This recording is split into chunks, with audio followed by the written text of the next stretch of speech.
최근 국가고시 문제로 나오기 시작한 국제환경협약입니다. 람사르 협약은 물세 서식지로서 습지에 관한 협약입니다.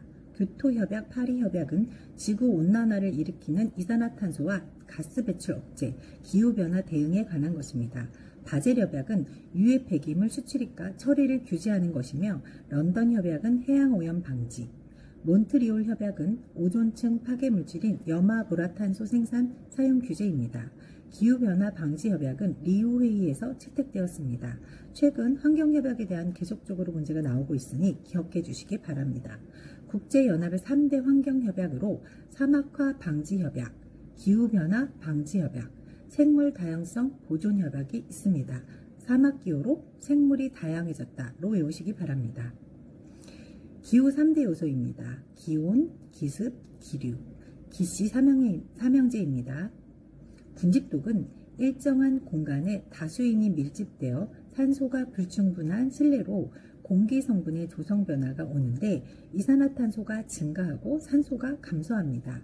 산소가 부족하다 보니 증상으로 두통, 불쾌감, 권태, 현기증, 구토 등이 오고 예로 만원버스 극장이 있는데 오답으로 운동장 등 실외가 나오기도 합니다. 예방과 처치로는 둘 다 실내 환기입니다. 지구온난화는 이산화탄소와 수분 축적으로 대기 온도가 상승하고 지구의 온실 효과를 가져와 빙하가 감소, 바다 생태계 변화 등의 문제를 가져옵니다. 지구온난화 주범은 이산화탄소겠죠? 열섬 현상은 도심 온도가 변두리보다 5도 높은 것으로 주로 대도시 지역에서 발생하고 겨울에 더 뚜렷합니다. 엘니뇨는 남자애라는 뜻으로 해수면 온도가 상승의 특징이며 라니냐는 여자아이라는 뜻으로 저소온 현상이 특징입니다. 일산화탄소는 무색 무취로 혈중 헤모글로빈보다 210배 친화성이 강해 저선소증을 유발하여 두통, 현기증, 호흡곤란, 의식상실 등의 증상이 있어 가장 먼저 신선한 공기를 공급합니다. 환경영향평가입니다. 환경영향평가 대상 사업의 시행에 따른 해로운 환경영향을 피하거나 줄일 수 있는 방안으로 사업 전에 실시합니다. 도시개발사업, 산업단지 조성사업, 에너지개발사업, 항만건설사업 등이 대상이며 다양한 의견 수렴으로 전문가나 사회단체, 민간단체뿐만 아니라 지역 주민 등이 함께 참여합니다. 대기오염 지표는 미미납 125 아반떼로 외우세요. 미는 미세먼지, 미는 초미세먼지, 납은 똑같이 납이고요. 1은 일산화탄소, 2는 이산화질소, 5는 오존, 아는 아황산가스, 벤은 벤젠입니다.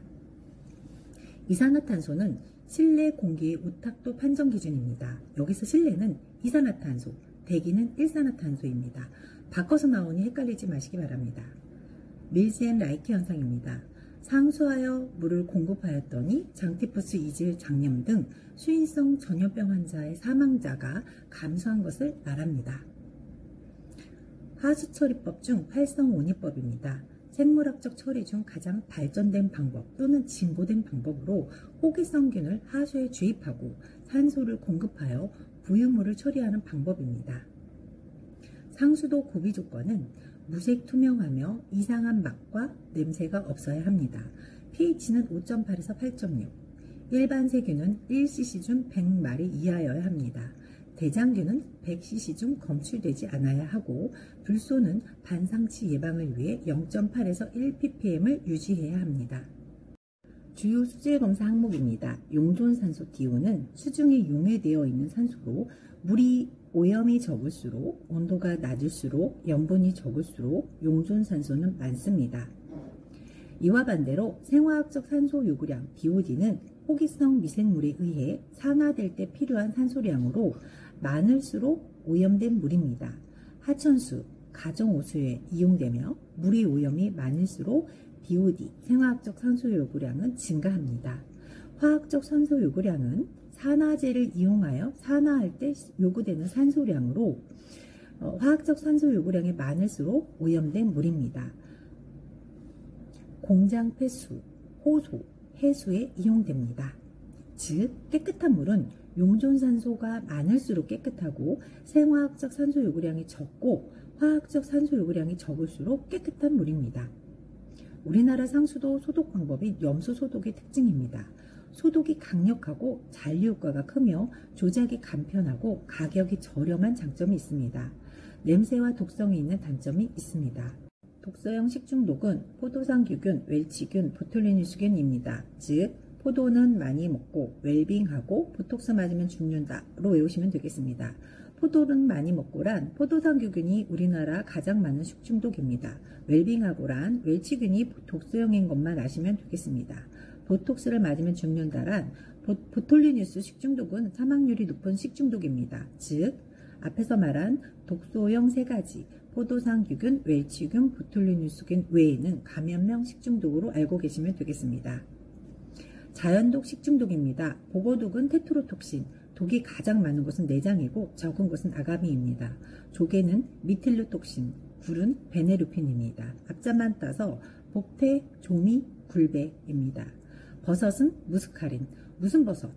맥각은 에르고타민, 에르고톡신으로 에르맥각으로 외우시면 되고요. 청매는 아미그달린으로 챙개구로 에미로 외우시면 되겠습니다. 쌀, 옥수수와 같은 탄수화물은 아플라톡신으로 탄수화물 먹으면 아플라로 외우세요. 즉 복태, 조미, 불배. 무슨 버섯? 에르맥각, 청개구리 에미. 탄수화물 먹으면 아플라. 이렇게 외우시면 되겠죠. 식품의 변질 과정입니다. 발효는 미생물이 탄수화물을 분해시켜 우리 생활에 유용한 물질을 만들어내는 현상입니다. 부패는 단백질이 미생물에 작용해 악취를 내며 분해한 것이고, 산패는 지방이 산화되어 불쾌하고 냄새가 납니다. 변패는 당질과 지방질이 식품에 미생물 증식하여 변질된 것을 말합니다. 즉 발효는 탄수화물이 분해해서 좋게 변한 것, 나머지는 다 나쁘게 된 것인데, 부패는 단백질이 나쁘게 된 것, 산패는 지방이 나쁘게 변한 것, 변패는 당질과 지방이 나쁘게 변한 것이죠. 대치 또는 제거입니다. 덜 위험한 것으로 대신 사용하는 것을 말합니다. 가장 기본적이고 우선적이며 효과적인 것으로 가연성 물질을 유리병 대신에 철제통으로 바꾸는 것, 페인트 작업을 분무식에서 전기 흡착식으로 바꾸는 것을 말합니다. 작업 공정의 밀폐와 격리란 작업자와 유해인자 사이에 장벽을 놓는 것으로 인화물질이 든 탱크와 탱크 사이, 도랑을 파서 제방을 쌓는 것, 원격 조정하는 것 등이 여기에 해당되며, 보호구도 소극적 개념의 밀폐입니다. 개념과 예를 기억하시기 바랍니다. 잠안병은 고압 작업 후 급속 감압 시 발생하며 교각 터널, 터널 공사, 잠수부, 고공비행, 해녀 등이 여기에 해당됩니다. 소음성 난청은 시끄러운 작업 환경인 조선 작업, 중기계 공업, 차감 작업, 판금 작업, 연마 작업에서 발생하며 귀마개를 사용할 수 있습니다. 진동은 골관절 장애나 레노 증후군을 발생시키며 추위 노출 근로자나 진동이 있는 곳에서 근무하는 타이피스트, 건반악기 연주자, 분쇄기공, 대형 드릴 작업자, 차감기 사용, 교통기관 승무원 등이 해당되며 추위와 진동이 주 원인입니다. 어떤 직업이 무슨 질병에 잘 걸리는지가 중요합니다. 화학물질에 의한 장애입니다. 메틸수은은 미나마타병을 유발하며 구내염, 구강염, 단백뇨가 주 증상이며 농약 제조 업무에 종사하시는 분들이 위험군입니다. 카드뮴은 이타의 병을 유발하며 골연화증, 보행장애, 신장기능장애가 증상이며 카드뮴 전지 등을 다루는 분들이 위험군입니다. 납 중독은 치은연의 암자색 착색, 빈혈, 소변에서 코프로 포르피린 검출, 사산, 유산 등이 주 증상으로 인쇄공장이나 페인트 도포 작업하시는 분들이 고위험군입니다. 이상으로 보건간호 정리를 마치겠습니다. 보건간호는 15문제가 출제됩니다. 많이 출제되지는 않지만 개념이 어려워 반복하지 않으시면 과락의 위험이 있습니다. 개념 숙지 꼭 하시기 바랍니다. 감사합니다.